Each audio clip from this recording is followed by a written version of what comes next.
VEVOR sent me this set of 3 collapsible storage bins and asked me to give my opinion on them, make this short video. These are very cool, very convenient if you want to throw one in the back of your car.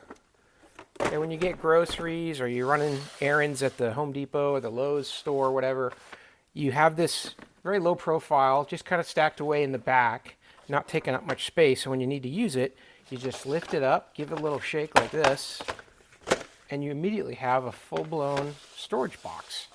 This particular version is pretty large. You've got different styles and sizes you can order.